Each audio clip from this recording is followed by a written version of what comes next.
Hey, so you want out of the rat race, you want to get out of the big city, you want to remove yourself from this artificial world, and you don't know how to do it, you don't know what steps to take. And I had a aha moment last night, and I've got the perfect formula for you to follow to find your freedom and find your happiness. So let's chat about that, right? Welcome to Goose Pond Hideout with Rob.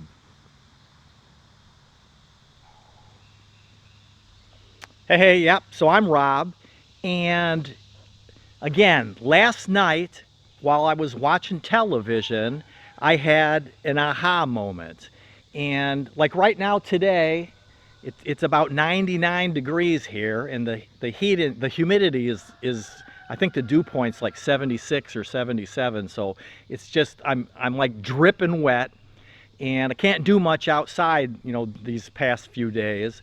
So been watching some television in the house with the air conditioning, and it's like it just makes so much sense to me about this. And so if you're having trouble figuring out how to do it, and I always, I say, well, that's nice, Rob. You say things like jump off the cliff and build your wings on the way down, Ray Bradbury quote, and just pack up your stuff and move and all of that.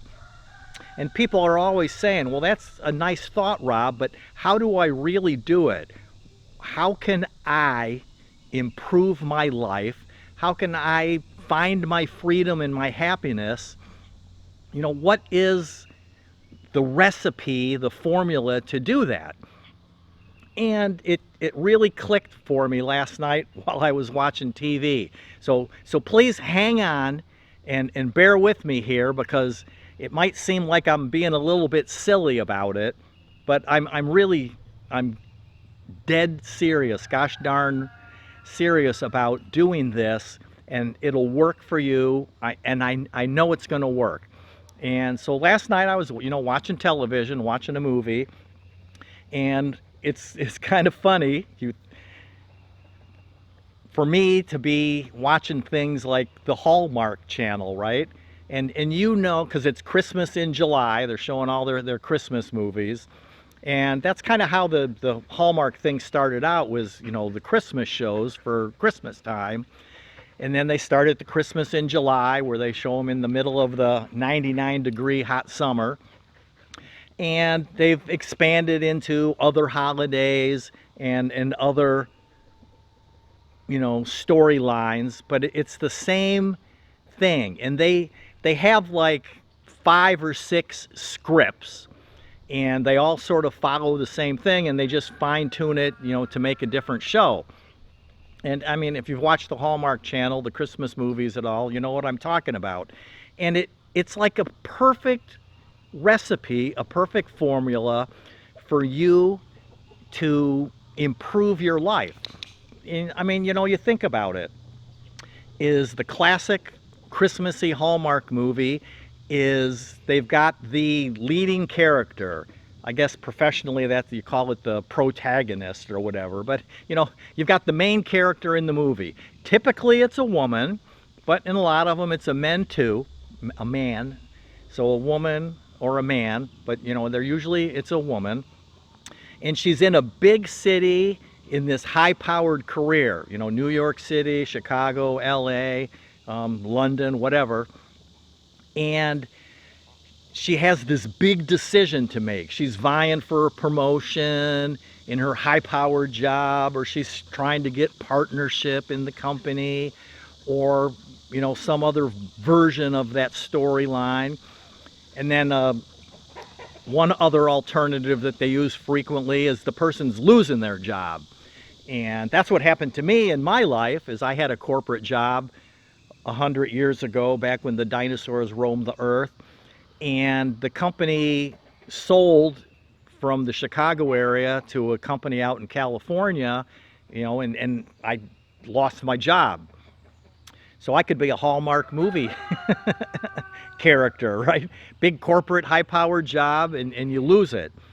But so, so you're the main character, and you're in the city, and you're working at this big, stressful job, and the boss is, everything in your life has to take a back seat to this job, this career, because, you're trying to keep climbing up that corporate ladder to the next rung, because you feel like, that's what you're supposed to do, that's where you're supposed to be, that's you've got drawn into this world of society of having this big job.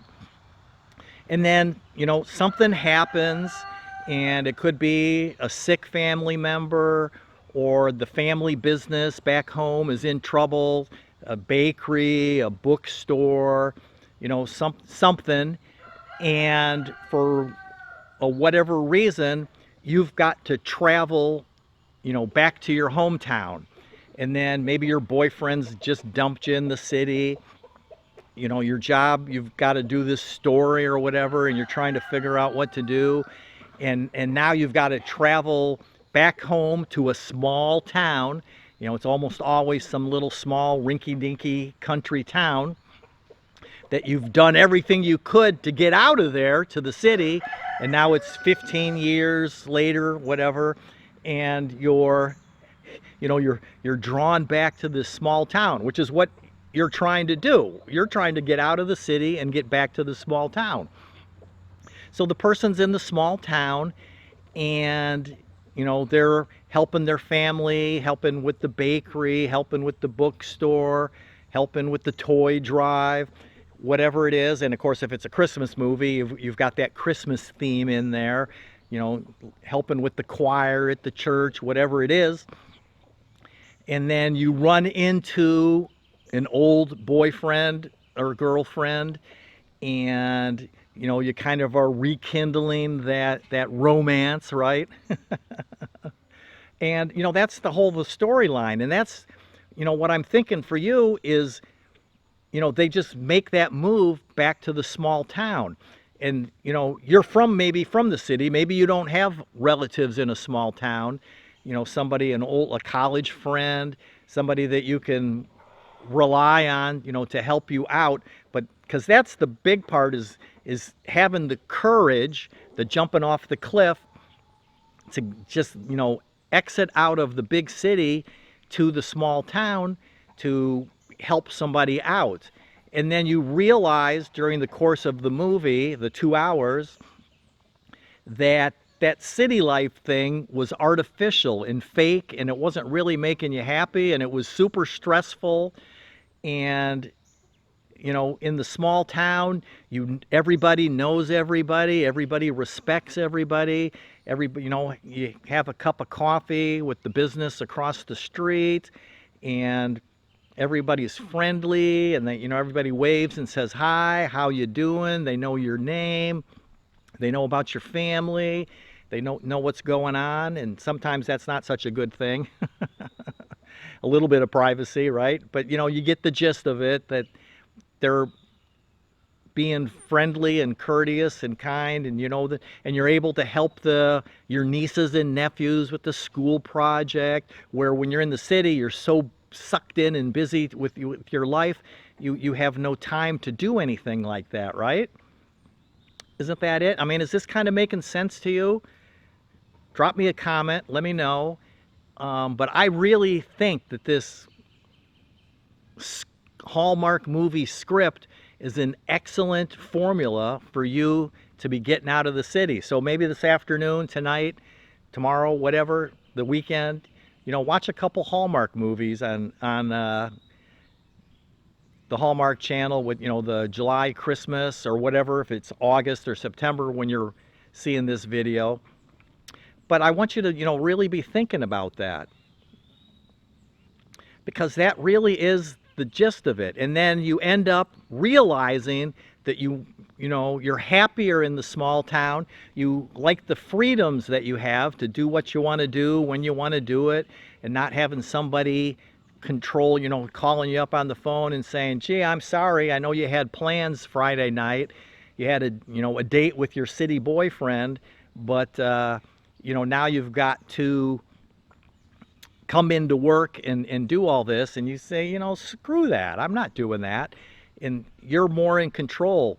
You open your own little business, you take over the family bakery because you really enjoyed baking, you really enjoyed making bread or making cookies, or you just loved the bookstore as a kid and reading books and transporting yourself to that imaginary land, and now you're really happy running that bookstore, that your family isn't disappointed because you're not chasing that high-powered career, that all they want is your happiness. In the movies, that's what, all we really want is for you to be happy. Whatever makes you happy, do that. And I really think that that is really how life should be lived, is just like, ooh, pardon me, just like a Hallmark movie. I mean, it makes perfect sense to me. So be thinking about that. Be thinking about living in a Hallmark movie. Visiting the small town, starting your own little business, whatever it is, taking over another business. You could buy, because if they're getting ready to retire and maybe they don't have family to take it over, so you can take it over, and because their kids want to head to the city to chase their urban dreams foolishly, and you know better, right? And it just really, really makes sense to me. So I want you to be able to do that. I want you to be happy. I want you to find your freedom. I want you to just say goodbye to the city, pack up your belongings, and head to the small town, head to the country. I mean, it's just so much better. It's so much more freedom, that artificial thing. And 99 out of 100 of the problems facing the world today are created by somebody, particularly politicians. They like to fabricate a problem and then offer a solution to it, even though there really is no problem there to begin with. They just make this stuff up. And that's the thing about, society and big cities. It's all made up, imaginary pretend. It's putting food on the table, taking care of family, having a cup of coffee on the porch, raising your chickens, cutting firewood, having your solar panels, making your electricity. Just a quiet, simple, happier life with freedom. Freedom!